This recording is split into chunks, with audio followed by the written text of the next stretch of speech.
We're just about to enter the crop circle in Devon, and mate, it is incredible.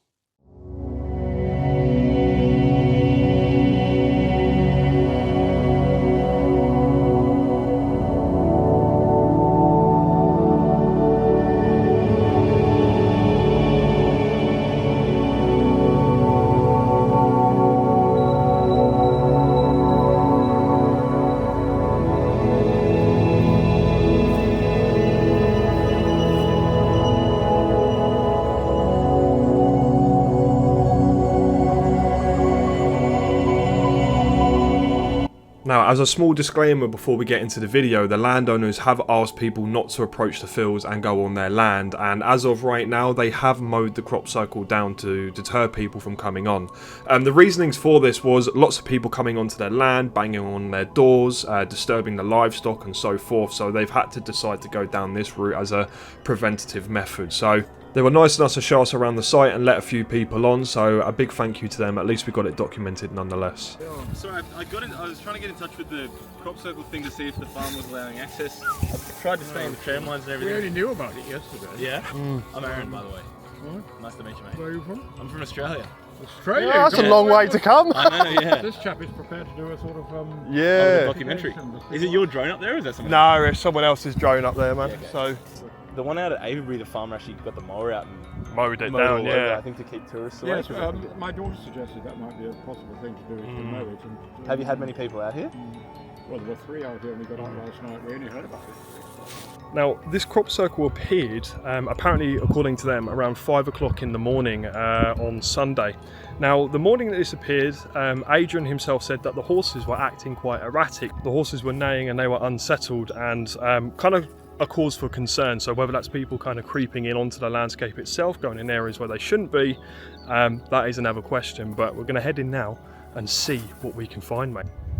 Right, we are in the centre section, mate, and again this one's a little bit weird. There's another guy over there that kind of pointed out this isn't completely centre where you'd expect the point to be for them to kind of move outwards. It's kind of off centre. There's like 6 steps that way to the left it would take to get to the outside edge versus like 12 steps on that way.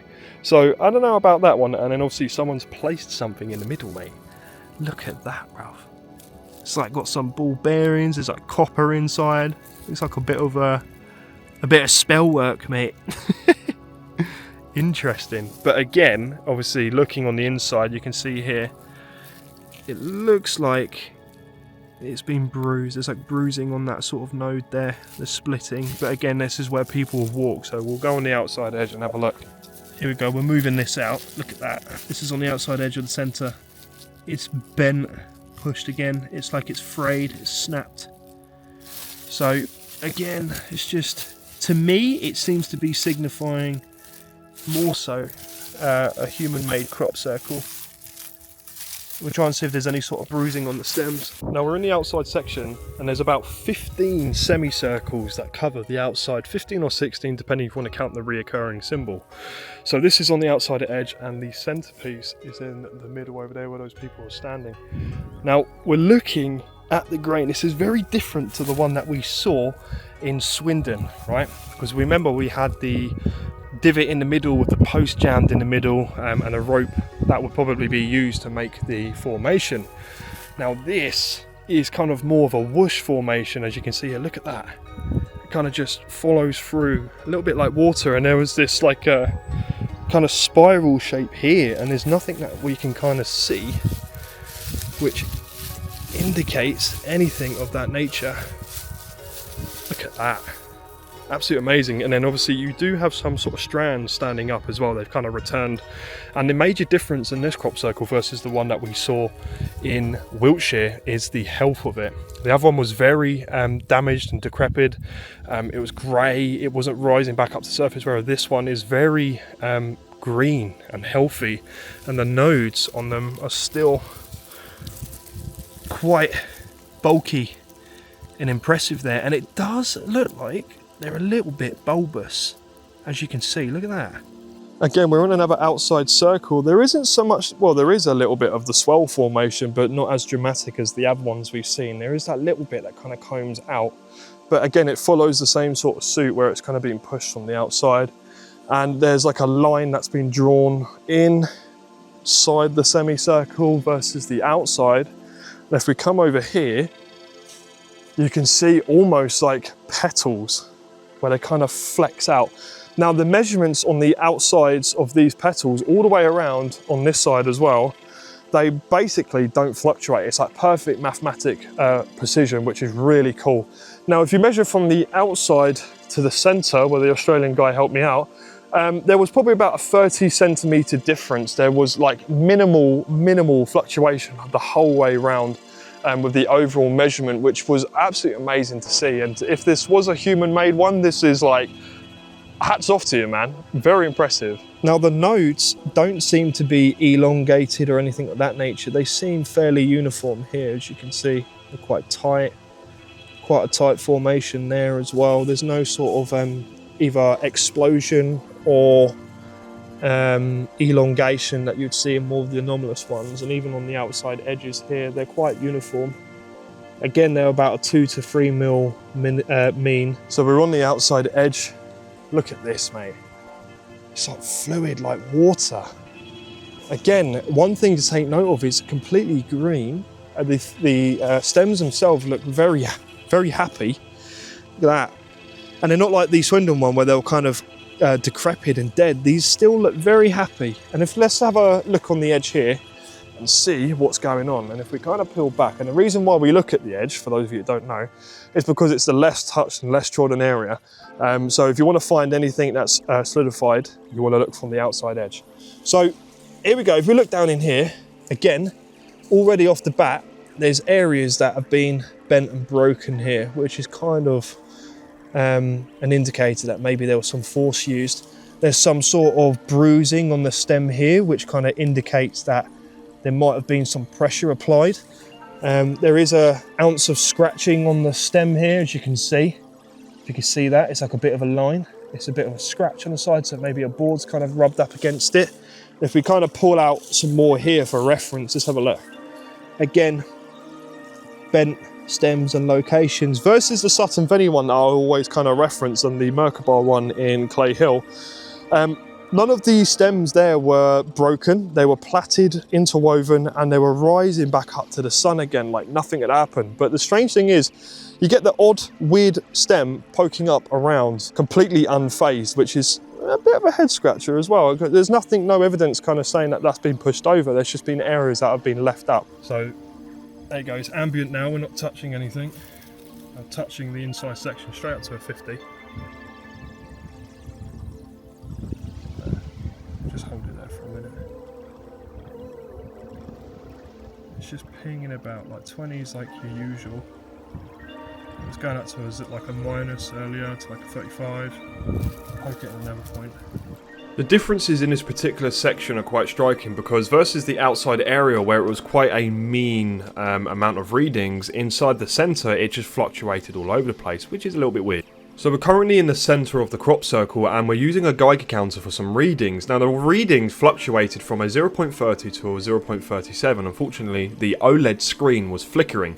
Now this reading did change versus the outside section. It went down to a 0.11 to a 0.12, and it kind of reminded me of the same situation we had at Sutton Veny, or Veny, however you want to pronounce it. Again, the centre had a very different reading to the outside edge, and we shall have a look at that right now. So we're doing some readings now, and again, there's no EMF readings, there's no magnetic field, but the RF frequency is still pinging around at random points, much like the one it was in Swindon. It's like a 9.1 to a 10 average. Now, in the centre, we had a 0.35 SV rating. Now on the outside, it's dropped down to a 0.14 and kind of averaging a point at 0.12 and a 0.14. I'm not sure if you can see there, but the OLED screen's kind of going funky. But so the centre of the crop circle has a different reading compared to the outer side. It seems a bit more intense in the centre, which is a little bit weird, mate, to say the least. Oh, it's pinging. Now, when recording RF frequencies, EMF frequencies and so forth, the RF frequencies kept pinging. I didn't know whether this was to do with the multimeter itself, so I actually placed this next to it played around, and it didn't seem to affect the readings at all. Now the meter kept beeping on and off in and around the site as well, again, which was pinging at random intervals, which was again a little bit weird. Kind of reminded me of Sutton Veni a little bit, but we're not entirely sure what to put that down to. It could just be coincidence, but who knows. Again, walking through these little cut-through sections, again, they look flattened by a board or foot. And it's just, again, it's just like this whoosh formation, which is just absolutely astounding. And it's really quite cool to see up close. Again, no sort of plaiting formation, no sort of braided. Again, with a few little bits that are sticking up there, as you can see, but again, impressive, man. Okay, my name's Aaron. I'm from Australia. I got to England maybe like 5 or 6 days ago. I've been doing a little bit of a holiday with my mates, and then I kind of wanted to come here specifically to check out crop circle season. It's very interesting. Like, it's just kind of like a surreal experience in the sense that, like, I remember my old man showed me some photos or videos of crop circles when I was a kid, and I remember just being so like amazed and confused and perplexed by them, and have always wanted to see them in real life. And it's kind of surreal actually being in it. What do you reckon from this one? Do you think it's more pranksters sort of work, or? See, I don't know, because I haven't got a good baseline. Like, this is only the second one I've ever been to. Like, I think the really interesting thing was when I was at the museum, I watched a documentary about like the sacred geometry and stuff like that, and some of the really complex patterns and geometric shapes that are in crop circles sometimes, where there are certain points you would need to establish and put a stake in the ground, or like use to have your radius of your circles, where that need to be trodden out, or you need to get to there to make your lines or make your curves. And there's somewhere there's just no evidence of anyone going to those spots you would need to go to.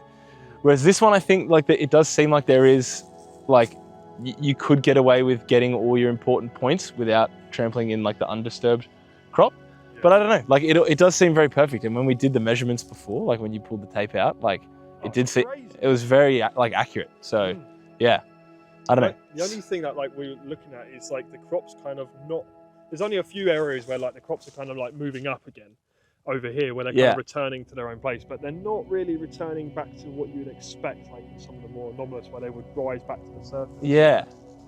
And it's interesting here with like these, because when you walk around this circle, there's a few that have popped up.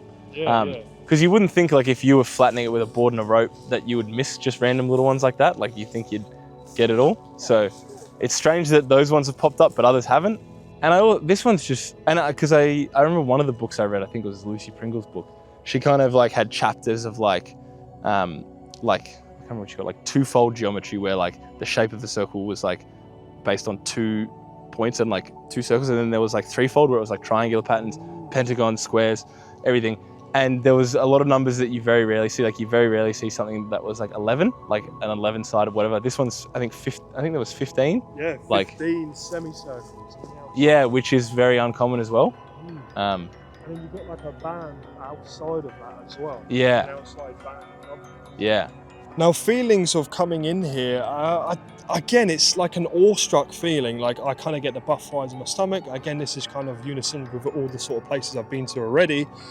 But it does feel very relaxed. I mean, coming in here, I do feel more so chilled. There's not so much kind of going on. It feels very quiet as well. So I don't know whether it's kind of the place where we're at is playing a part in that, or there's something more going on in the background. But it's a very comfy, cozy vibe here and very chill. So I don't know, something to kind of take note of. Not so much the electricity feeling that we'd find in more the anomalous areas, but again, relaxed, chilling out, enjoying the time that we are having here. So yeah, maybe.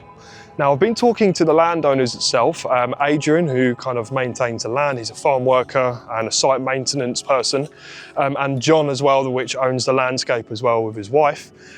They reported this appearing around 5 o'clock in the morning. Now, in conjunction with that report, they were saying that the horses, the cattle were acting strange. The cows obviously mooing, the horses were neighing, so there was obviously some sort of disturbance that was seen when this was happening. So already that kind of makes your brain tick a little bit. The site area in question where we are, it's a Jurassic coastline, so it does have chalk and quartz deposits as well, what you would see in the more anomalous areas. So we've got 2 checks there. Down on the coastline, this is a cliff's edge over in this area here that goes straight down to the ocean. It's a sheer drop. And this is a Jurassic coastline, so there's very old history here. Things fall out of the cliffs that you would just completely blow your mind, fossils, you name it. So there is some sort of correlation there between some of the more interesting factors that we would expect to see. And again, just off the bat, this place is absolutely humongous. Now, walking around the inside section here, look at that, amazing. I was talking to John and Adrian, and they were absolutely upset about what's happened. Not so much with the damage itself. I mean, we calculated the overall area. It's about 100 meters diameter. Now, if you calculate that, it is about 1,500 pounds worth of crop damage if they can't harvest the whole entire crop. And if it's just a write-off, the distance it is quite a lot lost. Which is kind of annoying on their behalf. And then you've got the other half as well, where you've had an influx of people flooding the land, creeping on, going up through their farms, banging on their doors as well, disturbing the cattle as well, because this is a working farm. And it's just about, when these sites appear, if people can be respectful, go the right way, talk to the landowners and see how they are, and see if they will let you on there, because as long as they're in the loop and they know what's going on, then they're going to be a bit more relaxed about the situation. But some information which is quite upsetting is that I think John and Adrian are going to mow this crop circle after I've been here today, so this is going to be removed. But again, it's just so a bit of deterrence, what they were saying, because they don't want so many people flooding on their land, which is understandable. So there's that. Now, the final conclusion of this site itself, I've come to the conclusion that this site is human-made. Although there was some weird readings, some other weird happenings, we had that strange spell thing in the middle. Other people did feel relaxed and chilled. That was quite unison, and also I felt relaxed and chilled. It was a very comfy vibe. So whether this was created as more so a ritual activity where they did some sort of spell work there, I'm not sure. But on the alien side of thing, this doesn't have the characteristics that would solidify that for me in my heart. So I'm going to say this is human-made, although very impressive. It's one of the better ones that I've witnessed, and hats off to the people that did create this. Big up, and there we go. Thank you all for watching, and I hope you enjoyed. Leave a like and a comment down below, and tell me your thoughts, man. I want to know. So big up, everyone. Big love.